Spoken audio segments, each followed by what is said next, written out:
watch that. You gotta watch that. Yeah. So I started the recording, I think. Let me check. I started the recording. Okay. Are you ready to go? Yep. Ready. All right, cool. Here we are, guys. Welcome to On the Lounge with, and this is chapter 1. I'm not doing episodes, I'm doing chapters because these are stories of real people.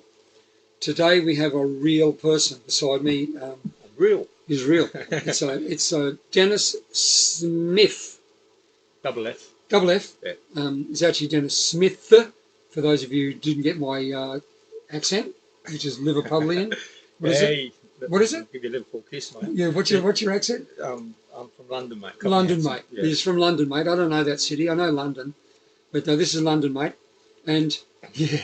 So I've known Dennis, Wrenchy Dennis. He's he is my chief instructor. He is running his own martial arts school now. Awesome. I'll put information for those of you in Australia and Gold Coast, Australia down below in the description, how to get to Wrenchy Dennis. Mate, do you understand the process of On the Lounge? You may do, but I'm going to explain it to you anyway. Yep, so we've got 15 or so minutes. Yeah. I might have to come back to chapter 2. We might have to come back to chapter 2, because I understand you are the same as me, that once we start, it's like really hard to stop us talking. It is. Like this is another example of that. Yeah. But you've got 3 things to talk about. Okay. Right? So the first of the 3 yeah. is childhood, an issue from your childhood, that something in your childhood has carried you through to where you are today. Yep. It could be positive or negative, it's irrelevant. Something in the future, which is like from now 5 years back, and anything in that window that's affecting you and is important to you, which will lead you into the third point, number 3, yep. is what really annoys you. Or for those of you on Rumble, because this is on Rumble as well as YouTube, so go there if you're not already there now. Something that pisses you off, because we can say that now. Yep. Right? So, and I'll ask you questions about it. So you can spend as much time as you like on any one of the 3. Yeah. So 1 minute on one, 3 minutes on another, and 15 minutes on the last one, whatever suits you. You're good with that? Yeah. Are you ready to go? I'm ready to go. All right. So, guys, introduction again. This is Mr. Dennis Smith. Wrenchy Dennis, for those of you in the Gold Coast who know him, is a martial art master. Ooh. Yeah. Tip your hat. All right. So let's go with. Let's start. So, right. So Dennis, what from your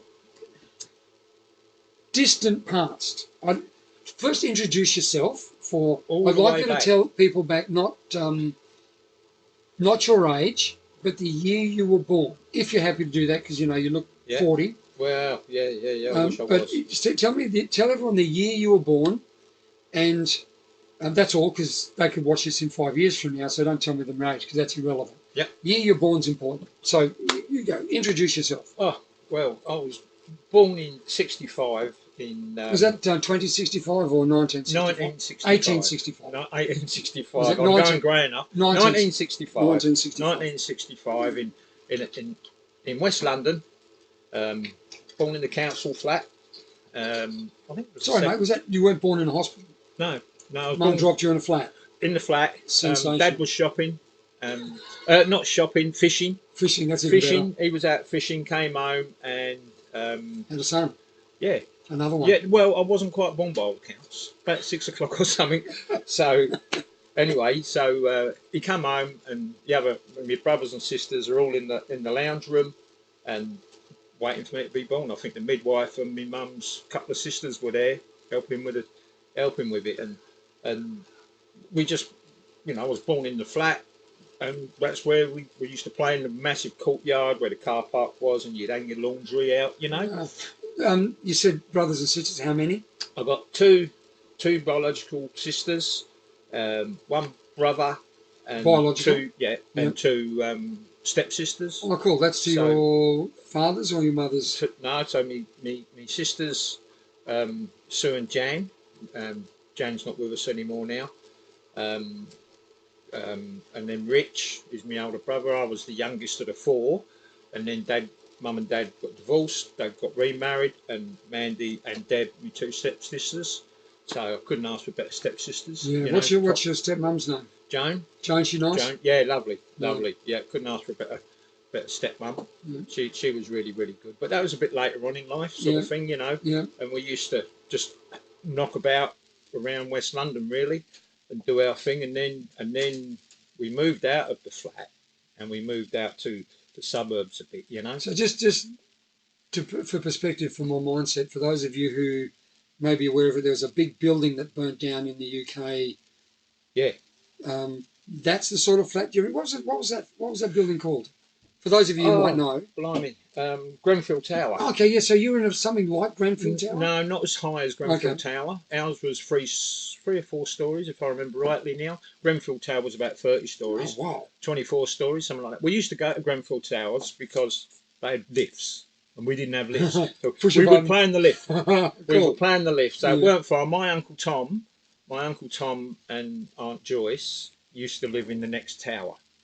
And my aunt, to Grenfell? Yeah. There's two towers connected. And they used to live there. And my Auntie Vi and everybody, Auntie Vi and Uncle Brian and their three kids, Rob, Dave and Kay, my cousins, they would live in Latimer Road. And you probably saw it when that fire was on, they were giving out stuff out of Latimer Road. Community centre. Yeah, wow. And they lived in Latimer Road, you know. And because we used to be shit scared of Whiskey the Tramp. We used to live at the end of Latimer Road. Yeah, Whiskey. Really? Yeah, we used to call him Whiskey. You know, give him a gob full of cheek, and then he'd chase you, and you'd shit yourself and run like mad, you know, and stuff. So that was sort of where quickly Shepherd's Bush, really. Okay. So a lot of Aussies know Shepherd's Bush. Yep. You know, just down the road from Earl's Court. And then we moved out to the suburbs a bit, and we had a field across the road. Well, not across the road, behind another row of houses, but we thought we lived in the country. We had a creek over there, it's called a brook, you know, and we'd play football and ride our motorbikes and stuff. And, so what age was that when you were doing that? I think I was about 7 or 8 when we moved from inner London out to the suburbs a bit. I say it's basically classed as inner London now, I think. It is now where you were. Yeah, but we thought... Is that near Kensington? No, Shepherd's Bush is in Kensington. Oh, okay, right. So that was right in the city, you know. And then we moved about, I think it took about 20 minutes, 25 minutes, if I remember rightly, to get from where we used to live to where we moved to. And we used to have the fields, you know, and we thought, whoa. And we had a garden. Yeah, we had a garden, and that was something else, you know. But we used to ride our motorbikes and play football and everything over the fields, and yeah. So story. I've got to, like, you and I can get together and we can talk about this stuff shit for fucking hours. We've got to move on to the one thing from your childhood that is important. Like, I think that's fantastic. I think we've got an idea where you're from. Yeah. So, in that timeline, before, like in the first 15 years, is there anything that you think about that you think might have an impact on you today? School. I hated it. So and I say I hated school was because I was one of them kids that just didn't like school. School to me was a waste of time in a lot of ways. You know, you'd go and like it was a different time, different era. You know, and our school was as rough as guts. So you're talking about the late 70s? Yeah, late 70s. That's 1970s, guys, not 1870s. Just to go from what he said earlier. Yeah, and we used to. I went to a school called Barnhill Secondary School. Barnhill. Yeah, secondary school, and it was a rough school, you know. And the teachers would think nothing. I mean, you couldn't do it today. The teachers would think nothing of literally beating you up if you got steps out of line. You know? The school was rough from the students and the teachers. Oh yeah. Right. I see. We had this great big guy there called.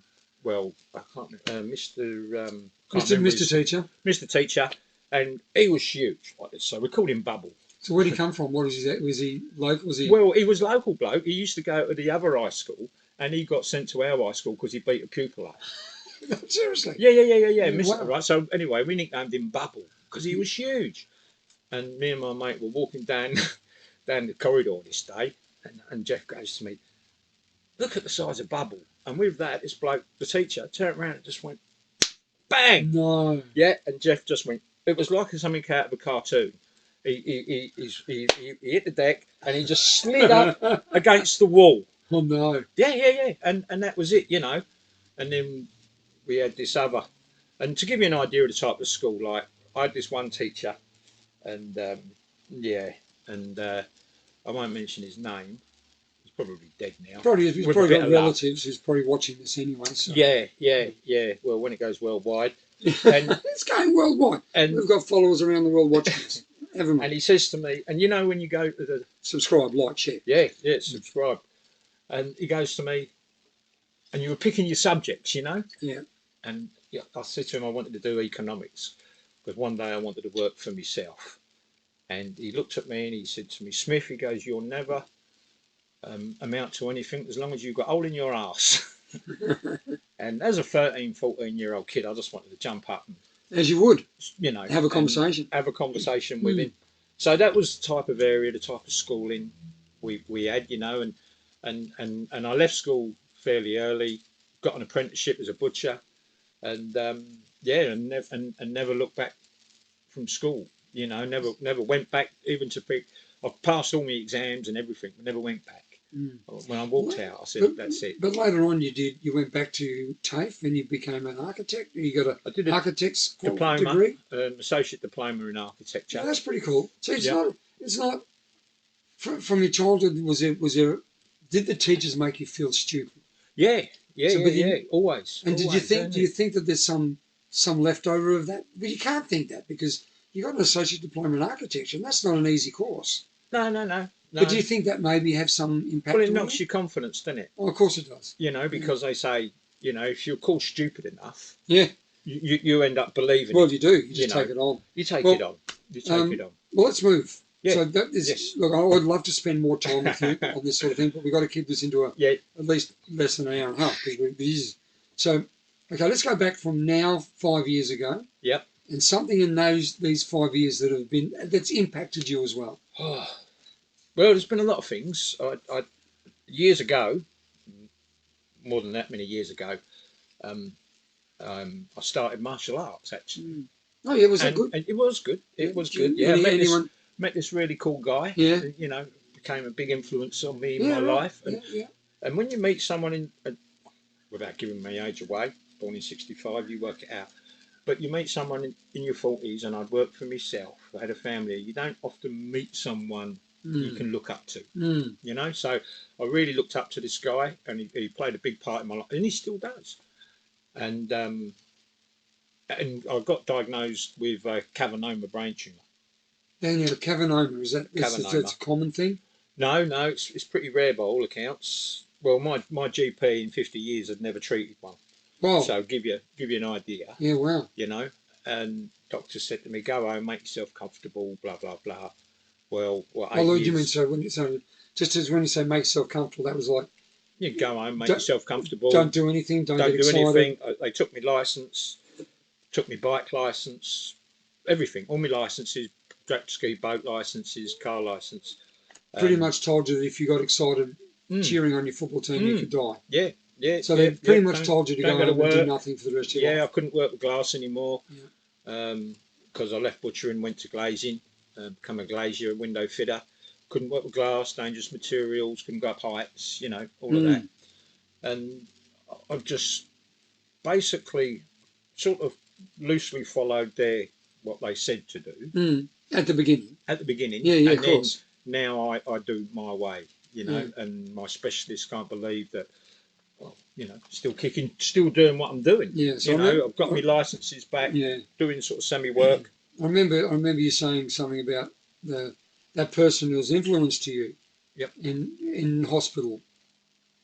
Yeah. What happened there? Well, I was laying in hospital dribbling like a baby. A couple of days after he when I came round a bit, he walked in and you know, asked me how I was. Said, yeah, I'm all right. You know, blah blah blah. I'm all good.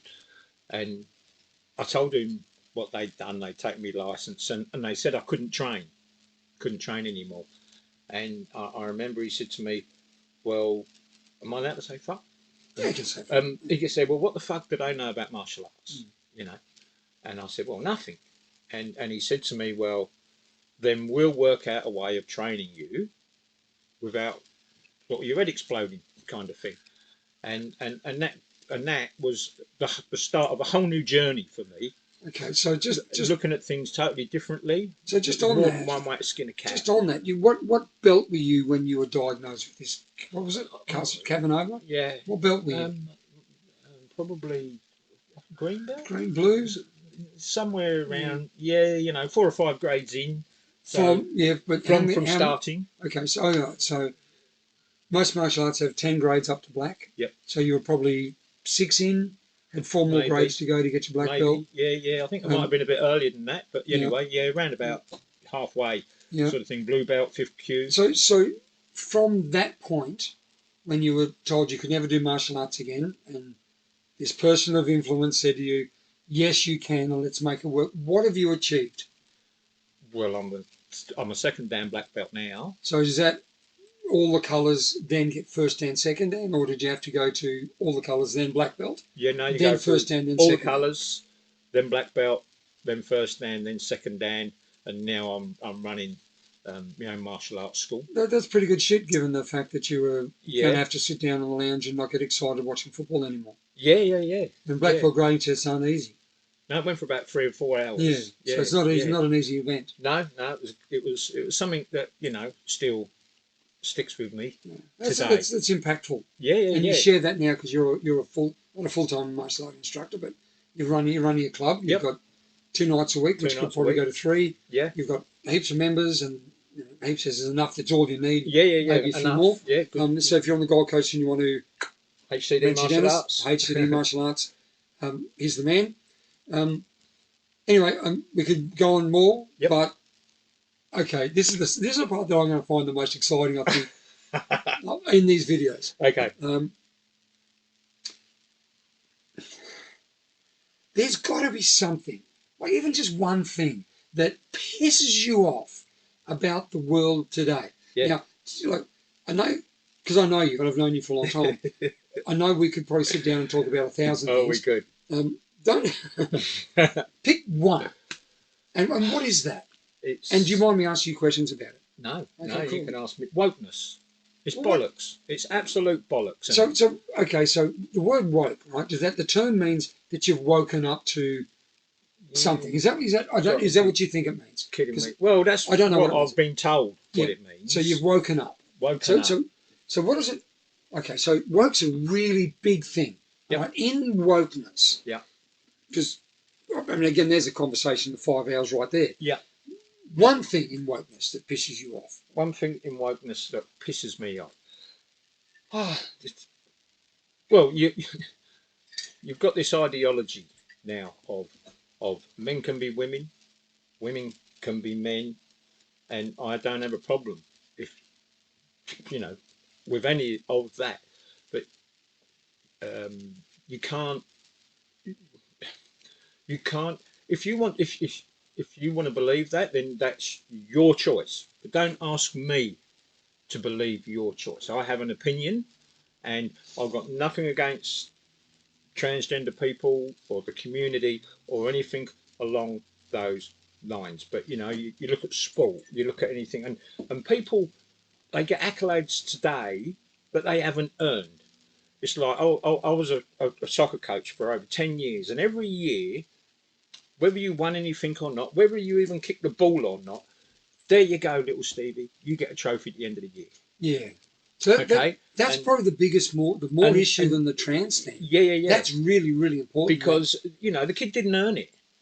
Where now in martial arts, you can, I will not give out a belt to someone who hasn't earned that belt. Yeah. And if they haven't done enough, then they don't get it. Yeah. I'm sorry, you haven't passed. Yeah. And saying no to people these days seems to, you've just offended them, or you've just upset them, or you've just, whatever it may have been. Well, no is a word that means you haven't earned the right to move on, or you haven't earned the right. Earn it, put the work in, earn what you want, and it will come. Anything worth having ain't easy. Well, that's the whole idea, isn't it? If you're gonna, if you want to get to the top of the mountain, shit, man, you got to climb it. You got to climb it, and there's no easy way to climb a mountain. It's hard work. Yeah. If you want to go, and the choice being one side being up and one side being down, The easy path is downwards because Yeah. you just stroll down the hill. That's really easy. Yeah, anyone can walk downhill. But at the bottom of the hill, all you're doing is looking up at the top. Yeah. If you climb the top and every step is hard, you're going to get to the top. It's going to be worth the effort. So, given that martial art and the thing you said about the awards for participation and things like that, participation. do you think that has led down to this? All these new isms that are out in the last 5 since COVID, since I do. Fucking I don't give a COVID. shit. Since COVID, whatever it was, we are now in a world, and before that there was participation ribbons and all that sort of stuff. But since then, we are now in a world where everyone feels entitled, and if you don't, like right now, I've got a paper cut, guys. I've got a paper. Have a look. I've got a paper cut. No, it's just even worse. Look at this cut. I've got a cut right here. Look at that. See that? Oh, is that what is No, that? no, is don't that touch there? it. Jesus Christ, man. What are you doing? Did I upset you? You did. And because I'm now upset, Yeah.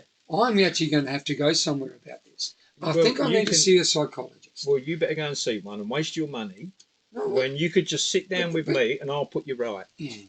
You ever heard the words toughen up? Princess. I was being nice. You were. I was being nice. But that's exactly what we're talking about, Big D. Yeah. Maybe it's because we are products of the 60s. Probably. That we go, it's okay to not have everything go your way. It's actually better that it doesn't. Because if it always goes your way, you never grow. Now, just on that, I talked to a psychologist. Go figure. There's me having a conversation with a psychologist. Yeah. I don't know if I told you this, right? She talked to me about something. I said, listen, do you have kids? She goes, yeah. Do you let them climb trees? She goes, oh, no. I go, well, why wouldn't you let them climb a tree? She said, well, because they could fall out. I just beside myself. I said, yeah. So what do you mean they could fall out? Well, of course they could fall out. Yeah. But the idea of them climbing a tree is that they get every branch as a success. Yeah. They climb on, and they get to the top, and they go, Mum, I made it to the top. Yeah. And you go, yay, good on you, Freddie, Johnny, Mary. Don't fall out coming down. No, not even say don't. Just say, come back down now. Yeah, I said to her, your job is not to stop your children climbing trees. Is to be there if they fall out. Yeah. I think what you do is child abuse. Yeah, well, no, it's She right. just went, huh? I said, you don't let them climb trees. Yeah. You don't let them live their life and experience joy of success. No. You're abusing your children. I don't think she wants me to go back, mate. Well, I wouldn't be going back. No, but just because she don't have an handle, does she, on real life? So just quickly going back, I can remember me and my neighbour, right? We was about 12, 13. We're riding my motorbike to school one day across the fields, right? So we weren't totally illegal on the road. We were being good boys. And as we got to the road, to cross the road, right, the police turned up. Right? The police turned up. And what was it? The old Bill? The old Bill, the coppers. And they said to me, mate, where are you going with that motorbike? I said, I'm taking it into school to fix the clutch because I come off. The night before, I'm taking it in. And they said, well, if you take it on the road, we're going to nick you. I went, oh. I said, well, I can't leave it here. Someone will nick it because it was the area we lived in, He goes, well, if you go back across the greenway or the fields where you just come, we're going to ring the council. The ranger will come and he will confiscate your bike. So me and my mate, who was on the back, we picked it up. I got the front wheel, we got the back wheel, and we shuffled all the way into school, and the cops followed us like that, and we were walking. And all the teachers were out when we got into school, and everyone's having a go at me, the headmaster, the deputy headmaster, the head of the year, And old Mr. Castle, the metalwork teacher, come out. Great big booming man, you would never muck around in his class, but we got on. I showed him respect. He showed me. Smith, what are you doing, boy? He says, and I said, I was bringing my motorbike in, sir. I fell out of it last night. I'm bringing in to fix the clutch assembly. He goes to me, go and put the bike in my storeroom. See you at lunchtime. Of course, I had detentions and God knows what else. And when I got there to pick the bike up, he says to me, Smith, where were you at lunchtime? I said, I had a detention, sir. He goes, and where were you at 3:30? I said, I had another detention, sir. He goes, well, I thought so, so I fixed it for you. Oh, cool. You know, and as I wheeled the bike out, he goes to me, oi. I went, yes, sir. He goes, don't get caught again. You know, Nice. not don't do it again. So don't get caught again. You know. So going back, he was a good bloke. Hey, yeah, he so was a good bloke. You go back to that. You go. You've had some a-hole teachers. Yeah. But you've had some good ones. Yeah. So is a message just because we've got to finish off, man. Yeah. We're a little bit. Yeah, don't care. Yeah. Education's fallen. It's lost in the world today. Some sucky people, but there's some gems. There are. There's some pearls. And the thing is I reckon, right, that some of what seems to be the strictest, hardest people you could meet, like this Mr. Castle was a hard man, you know, like that, but he showed you respect, and he got respect back. Yeah, he got respect back. Yeah. You know, and he knew the area, he knew where we lived, he knew how we lived. And, you know, people go, well, you shouldn't be riding motorbikes illegally at 12 years old, or 13, whatever it was, riding them across the fields, you know, and da-da-da-da. But, you know, it was a different time. It was a different era. It is a different. It is a different. Yeah, I mean, it's a different time. But really, do you not even slightly think, and I know I don't tell you what to think, but the fact that the teachers aren't hard anymore, the teachers don't seem to care about their students enough to give them even the slightest bit of discipline. Well, I think they're scared to give them discipline. The problem is like you've got. I've just mentioned two ends of the spectrum. In it, there was Bubble, right, who smashed me mate right across the hallway, and then there was Mr. Castle, who you go, oh my God, you know, like who could have smashed you across put the fear of God in you, but didn't. So yeah. I think back then teachers were a bit of bullies too, in a lot of ways, you know. That's not the only time I've seen, you know, a teacher pin a kid up against the wall and stuff. And now it's gone totally the other way. The teachers, hands off, don't touch. Yeah.